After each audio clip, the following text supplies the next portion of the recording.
Muy querido por todos nosotros de Defensa Deudores, Ricardo Ibáñez. ¿Cómo estás, Ricardo? ¿Qué tal, Ricardo? Muy bien, ¿y tú? ¿Cómo van? Bien, Muy bien. pero queremos salvar pyme muy Salvar bien, la como pyme. lo hiciste tú, Eduardo, porque harta mujer, siempre hemos dicho que las mujeres en general son las más emprendedoras. ¿Y cómo salvar su pyme? O cómo cerrarla. cómo cerrarla. 9 de cada 10 emprendimientos terminan el fracaso antes del primer año. En consecuencia, es importante tener claro cuáles son las herramientas para tomar decisiones acertadas. En el entorno en que estamos viviendo, hay que saber cuándo bajarse, hay que saber cuándo dejar de saltar la cuerda. Yo creo que todos cuando niños jugamos alguna vez a saltar la cuerda y no gana quien es más habilidoso, sino que gana generalmente quien sabe cuándo salirse de este círculo. En el tema de las pymes vemos muchas veces que por tratar de salvar el negocio se me está cayendo el micrófono. Ahí sí. ¿Te ayudo? No, estoy bien. Entonces, muchas veces vemos que las pymes, con tratar de salvar el negocio, porque pegan a veces de un exacerbado optimismo, creemos los chilenos somos muy optimistas, creen que van a salvar un negocio y terminan agrandando más el problema, pidiendo créditos con familiares, endeudándose a malas tasas, y de una u otra manera esto lo que hace es crear un problema aún mayor. Por eso es importante, y es lo que queríamos abordar hoy día, de cómo poder tomar decisiones oportunas sabiendo las herramientas que tengo. Hoy día hay numerosas herramientas que la gente muchas veces no las ocupa, los emprendedores y las pymes no las ocupan porque las desconocen. Solamente para ponerte en contexto, María Luisa, hay aproximadamente 80.000 empresas que están en morosidad, que están en DICOM, y un 86% de ellas son micro y pequeñas empresas. Este problema le afecta a los pequeños y no a los grandes. Respondámosle a ella. ¿Qué hago ahora? ¿Qué se puede hacer? ¿Cuáles son las alternativas que tengo para salvar la pyme, los emprendimientos que han surgido? Pensé que estaba... Bueno, primero, Eduardo, contemplamos la vía de la reorganización. Hoy día las pymes tienen que saber, primero que todo, que pueden tener hasta 180 días. Me incomoda el micrófono alguna cosa. A ver, déjame, yo te ayudo. Ayúdame. Ya. Ah, claro, Sin- que sin te quedó reírme. aquí. Sí, ya, ahí. Por ahí, ¿no? Sí, que esta punta es medio incómoda, vaya Ya. a tener que aguantar. Ahí sí. Entonces, tenemos primero que las pymes tienen que enterarse, Eduardo, que pueden tener hasta 180 días de congelamiento de sus deudas para poder ordenarse. Perfecto. ¿Quién no ha querido, cuando está enfrentado a un problema, que lo dejen pensar tranquilo, que den un poquito de calma, poder juntarse con su abogado, poder juntarse con su contador, elaborar una propuesta y decir, mira, esto es lo que tengo, así me está yendo, esta es mi capacidad de pago? La ley establece la reorganización judicial que te da 90 días, María Luisa, de protección financiera concursal, que en castellano es una especie de paragüita que se te despliega por 90 días donde no te pueden demandar, y aquellas pymes que venden menos de 25.000 UFs en el año, que son aproximadamente 800 millones, 850 millones de pesos, o sea, muchas empresas hoy día venden menos de 70 millones de pesos mensuales, se pueden acoger también al Estatuto PYME, que es la ley 20.416, que también les puede dar hasta 90 días para ordenarse. En consecuencia, si yo junto ambas normas, puedo tener 6 meses en que puedo darme un respiro, tomar decisiones inteligentes, ordenar un poco la casa, ordenar un poco el boliche y sentarme a negociar con mis acreedores. Pero ¿cuándo sé yo que tengo que realizar esta reorganización? Cuando empezamos con algunos hábitos, cuando, por ejemplo, tú te vas a enfermar, ¿no es cierto? Y te empiezas a sentir mal, te duelen las articulaciones, te va a venir un infarto, empiezas con sudoración, un dolor en el brazo. ¿Cuáles son los síntomas que tienen que tener en consideración los emprendedores, las pymes?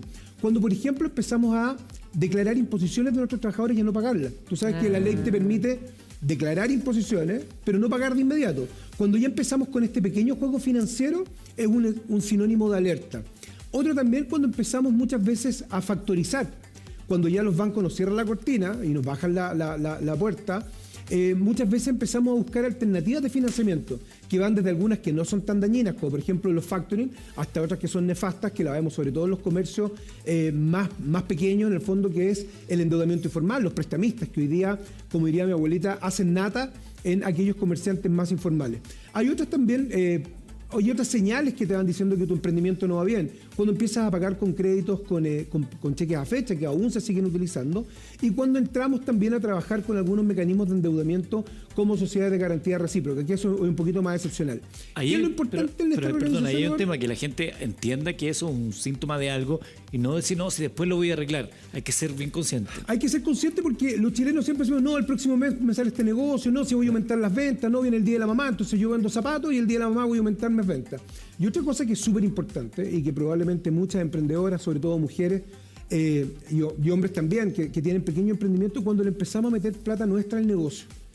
Eso es súper importante. Cuando empezamos, imagínate, tú emprendes, María Luisa, y te empieza a ir mal y le dices a tu marido, oye, tú tenías un avance en efectivo en tal casa comercial, o tú tienes un crédito preaprobado en el banco, sácalo tú para yo meterlo en el negocio.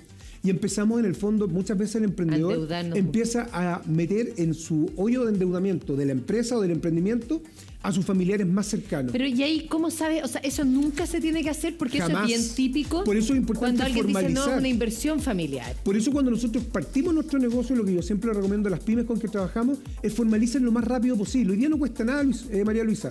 Te metes a tu empresa en undía.cl, que está hace ya varios gobiernos que esto se instauró, y en un día, literalmente en un día, tú puedes crear un RUT distinto a través de una sociedad por acción, a través de una empresa individual de responsabilidad limitada, y con esto separas patrimonio. La deuda no es de María Luisa Godoy, sino que es de María Luisa Godoy, Confecciones, Vestuario e IRL, con un RUT distinto, con deudas distintas y en consecuencia, si llegas a fracasar, que es una posibilidad, muchas veces no nos gusta hablar del fracaso, si llegas a fracasar, en el fondo no dejas tu patrimonio familiar comprometido. Tenemos entonces, para salvar la pyme, que es la pregunta que nos hacía ella, ¿qué hago ahora? Reorganización es una oportunidad. ¿Qué otra oportunidad tenemos? Tenemos el Estatuto PYME. Estatuto PYME. ¿Sabes qué, Eduardo? Esta norma es antigua, es la ley 20.416. Para que te hagas una idea, esta es la ley 20.720. O sea, hubo 300 leyes más o menos entre una y otra. Y este Estatuto PYME también permite que las empresas de menor tamaño, que tienen ventas de menos de 800 millones de pesos anuales, que son el 98% de las empresas en Chile de María Luisa, el 98.6% corresponden a microempresas, que son más del 50%, y pequeñas empresas, que son alrededor del 23%. Casi el 100% de las empresas que hay en Chile son pequeñas o microempresas. Ellas pueden acogerse al Estatuto PYME, que también les da, Eduardo, 90 días para hacer, ¿te acuerdas cuando uno era pequeño y jugaba y hacíamos el bolita o el párele, ¿no es cierto? Te da 90 días para poder ordenar tus deudas. Con estos 90 más 90 tenemos hasta 6 meses que una pyme puede tener para ordenar sus deudas y tomar una decisión que puede ser renegociar con todos mis acreedores, ojalá así sea, y también puede ser, en realidad el negocio no va para más, no es económicamente viable, bajamos la cortina, quebramos de manera ordenada, sin esconderse, sin cambiarse de casa, sin dejar a los trabajadores sin finiquito, sin tener que cambiar el teléfono y sin dejar de dar la cara. El deudor chileno, hasta antes de la ley de quiebra, generalmente cuando le empezaba a ir mal, terminaba fondeado en cualquier lugar. Hoy día la ley te permite dar la cara a tus acreedores y tomar decisiones en conjunto. Y ahí, ¿cuándo tú eres partidario de que una persona ya cierre la cortina? Que esa pyme cierre y ordene la casa. Cuando el negocio no es viable. Lamentablemente, muchas veces el emprendedor se enamora de su producto y pierde objetividad. A veces pierde mercado, a veces el entorno competitivo cambia. O sea, imagínate cuántos negocios post pandemia ya no eran viables. Ahí es donde hubo restaurantes que bajaron su cortina y abrieron las dark kitchen, donde en el fondo muchas universidades, centros de formación técnica descubrieron que a través de la educación online había un modelo de negocio. Cuando el negocio ya no es económicamente viable y no hay por dónde, tenemos que buscar una solución de raíz, dar vuelta a la página y volver a emprender. Pero cuando no es viable, por ejemplo, es que no tiene ningún tipo de ganancia, es que está perdiendo un porcentaje de plata para que se vuelva a reactivar. Cuando tus ingresos son inferiores a tus egresos y por más que ajuste tus costos fijos mensuales, que muchas veces no los vemos, y tú sabes que la gente que emprende la casa dice, hago una torta, me cuestan 2.000 en materiales, la vendo en 6.000, me gané 4.000. Y no mete en el fondo la hora hombre que le está destinando, no mete el consumo de gas, no mete el consumo de electricidad, no mete ninguno de esos costos. Cuando nosotros hacemos un ejercicio financiero y en conjunto con el contador, con el abogado, elaboramos nuestra planita Excel y decimos en realidad el negocio no es viable, es mejor tomar decisiones que no nos gustan, que duelen, como es bajar la cortina, en vez de seguir ahondando aún más el problema. Si el negocio es viable y en realidad requiero renegociar con algunos acreedores, que nos pasó mucho en la pandemia, que hubo negocios que son viables pero que se les armó un hoyo producto de las cuarentenas, por ejemplo, empresarios vinculados al transporte, ahí tú puedes reestructurar tu deuda, lograr mayores plazos que te condonen intereses y cumplir con tu obligación, seguir adelante dando la cara y pagando. El chileno es un buen pagador, no nos confundamos, no es una mala persona, no es un deudor irresponsable, pero a veces hay que tomar decisiones que son dolorosas. Así como en materia de familia, a veces uno dice, salvemos el matrimonio, vamos a terapia familiar, vamos a un psicólogo y a veces las cosas funcionan. Hay veces en realidad que la vuelta es irreversible y hay que tomar una decisión tan dura como es el divorcio. Perfecto. Vamos con otros mecanismos como la liquidación. ¿Cuándo la aconsejas? ¿Y qué es lo que es la liquidación? En el fondo es lo que nosotros hablamos como quiebra. Cuando ya pasé por el Estatuto PYME, 3 meses, mi negocio en realidad no llegué a acuerdo con mis acreedores.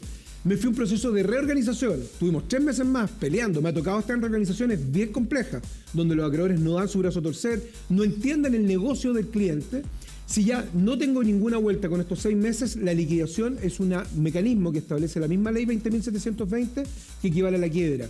Permite, eso sí, hoy día que personas y empresas de pequeño tamaño entren en procedimientos judiciales que son rápidos, que no son caros para el deudor y que le permiten dejar todas sus deudas en cero y volver a emprender.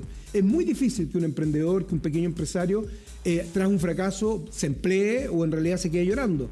Somos monos porfiados. El emprendedor le abre un negocio y emprende otro. Esta ley te permite darte una segunda oportunidad sin tener que cargar con el DICOM, que hoy día afecta a más de 4 millones de chilenos. Hablemos un poquito de esto de quebrar de modo ordenado, un tema que se hablaba acá en Chile, que acá cuando te dicen que quebré es como que te pusieran la lápida, es como sacrificado y no se te ocurre hacer más negocio. En otros países, por ejemplo, quebrar es una experiencia, por lo tanto ya sabe, porque fracasó, sabe lo que debe cambiar para la próxima.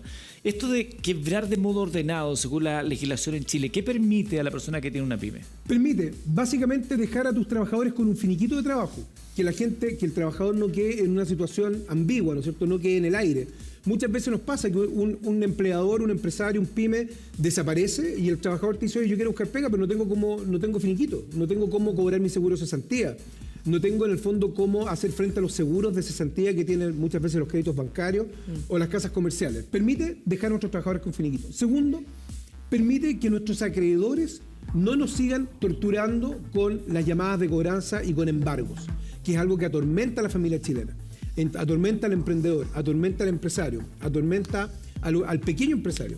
En consecuencia, el quebrar de manera ordenada me permite básicamente dejar a mis trabajadores ordenados, que mis acreedores no me sigan molestando y quedar, Eduardo, sin DICOM. El quedar sin DICOM me permite volver a aperturarme al sistema financiero, volver a emprender, volver a tener una cuenta vista. Yo sé que muchas veces, María Luisa, cuando estamos alejados de esta problemática, no sabemos lo que significa no tener una herramienta para un emprendedor donde te puedan depositar. Hoy día, cuando me toca conocer emprendedoras jovencitas que tienen tiendas de ropa usada por internet, por Instagram, requieren sí o sí tener, aunque sea una cuenta vista, para que les puedan depositar, para poder pagar su cuenta de Meta, de Facebook, de Instagram, su Google AdWords, ¿no es cierto? Necesitan una cuenta. Esta ley te permite quedar sin DICOM y al menos tener una cuenta vista para poder desenvolverte como un pequeño empresario, como un pequeño emprendedor. ¿Qué ley? ¿Estamos hablando de la ley? La ley 20.720, Eduardo, que es la de la reorganización y de la quiebra, y la ley 20.416, que es el Estatuto PYME. Muchas veces se dice para una pyme hay que tener paciencia, son años en que tú no vas a tener dividendos, sino que lo que ganes tienes que invertir. ¿Cuánto puede aguantar una persona así? ¿O es lo recomendable para una pyme sana? A ver, depende del modelo de negocio. Hay modelos de negocio, por ejemplo, cuando tú vendes servicios, el punto de equilibrio, es decir, cuando tus gastos son menores a tus ingresos, debiese lograrse dentro del primer año. Si no logramos un punto de equilibrio dentro del primer año, podríamos decir en realidad que el negocio no es viable. Cuando estás hablando de la venta, compra-venta de productos o la fabricación, ahí es relativo. Podemos ir desde los 24 meses hasta los 48 meses, donde recién encontramos en el fondo este punto donde nos empieza a quedar algo de plata. Por eso es que los emprendedores no los podemos matar con el DICOM, porque ser emprendedor es una pega, es algo muy duro. O sea, yo creo que todos quienes hemos emprendido en alguna oportunidad nos pasamos muchos años hasta poder decir, oye, hoy día me está yendo bien, hoy día puedo contratar más gente, hoy día tengo un sueldo. Quienes nos tocó emprender, en lo personal, cuando nace Defensa Deudora el año 1999, pasaron muchos años en que trabajamos para pagar el sueldo de la secretaria, trabajamos para pagar el sueldo del asistente y recién al cuarto, quinto, pudimos decir en realidad hoy día nos está yendo un poco mejor, podemos generar empleo y podemos vivir de esto. Por eso que no podemos matar el espíritu emprendedor en nuestro país con legislación que no vaya acorde a los tiempos. Hoy día hay mucho cabro emprendedor. Me toca tener charlas con jóvenes de 23, 24 años y me sorprende las ansias que tienen por emprender. Es muy difícil que un joven hoy día busque pega. Generalmente lo que están buscando es armar sus propios negocios. Pero como es una generación distinta a la nuestra, donde nos costaba obtener la información, también son cortoplacistas. Entonces se frustran muy rápido al no ver ingresos. Y cuando tenemos legislación que los castiga con un DICOM, que los tortura en el teléfono con llamadas de cobranza, tenemos que ir avanzando hacia fomentar este espíritu, dando siempre una segunda oportunidad. Gracias, Ricardo. Excelente, muy clarito como siempre, Ricardo Ibáñez, en el Buenos Días a Todos de Defensa Deudores. Hacemos una pausa cortita y ya regresamos en el Buenos Días a Todos.